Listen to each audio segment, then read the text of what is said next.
D'une part, de vouloir faire bégayer l'histoire européenne et nous ramener à des logiques d'empire et de confrontation. La deuxième, c'est de bafouer tous les principes qui président au droit international, aux chartes et traités souverainement signés par la Russie ces dernières décennies. Face à ce choix, d'abord nous avons décidé d'anticiper et de rester unis, et nous l'avons fait depuis le début. Notre unité, nous l'avons d'abord conçue pour discuter et donner toutes ses chances à la diplomatie, sans naïveté, sans concession, par un dialogue exigeant que nous avons conduit dans le cadre du format dit de Normandie, avec l'Allemagne, et également par les contacts que plusieurs collègues européens et que nos institutions ont pu prendre ces dernières semaines. C'est le choix délibéré du président russe de ne pas saisir cette voie. L'unité et la préparation, c'est celle aussi qui a présidé aux travaux menés par la Commission, et je veux remercier Madame la Présidente et ses équipes, et qui a fait que durant le mois qui vient de s'écouler, toutes les semaines qui viennent de s'écouler, l'Union européenne a travaillé étroitement avec l'ensemble de ses alliés, britanniques, canadiens, américains, pour concevoir l'ensemble des sanctions dont une nouvelle étape a été ce soir actée politiquement par l'ensemble des chefs d'État et de gouvernement. Tout ça a été préparé et conçu. Et donc, ce soir, nous avons décidé, je ne reviendrai pas sur la liste qui vient d'être détaillée par M. le Président et Mme la Présidente, très claire, qui est une première réponse.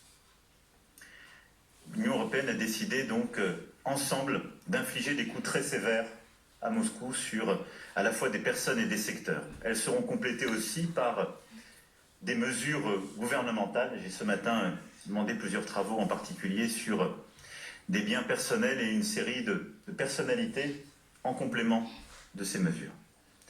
Ces sanctions viseront également le régime biélorusse qui est complice dans cette offensive russe, et je veux insister sur ce point compte tenu des évolutions récentes des dernières semaines.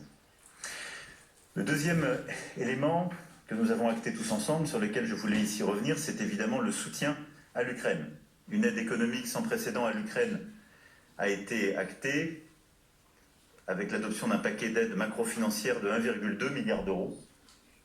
Elle ira plus loin et continuera à mobiliser tous les moyens financiers et matériels. Je vais ici dire que la France contribuera à cet effort supplémentaire avec 300 millions d'euros pour l'économie ukrainienne. Et nous sommes prêts à continuer à livrer des matériels militaires et de soutien à la population, comme j'ai pu le dire au président Zelensky.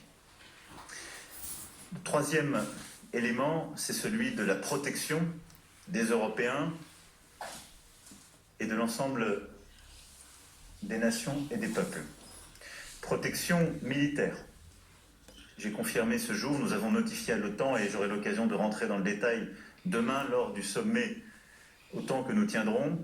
La France continuera à jouer pleinement son rôle de réassurance des alliés de l'OTAN en envoyant en Estonie un nouveau contingent au sein de la présence avancée renforcée, en anticipant sa participation à la police du ciel balte dès le mois de mars et en accélérant aussi son déploiement en Roumanie. Au-delà de cela, je rappelle que nous sommes nation cadre de la VJTF et évidemment nous tiendrons notre rôle. Je l'ai rappelé, nous serons aux côtés de nos alliés de manière infaillible. Protection économique aussi, avec l'adoption rapide de mesures pour faire face à cette crise d'une exceptionnelle gravité, en particulier s'agissant des prix de l'énergie, pour que les citoyens européens et nos entreprises soient pleinement protégés.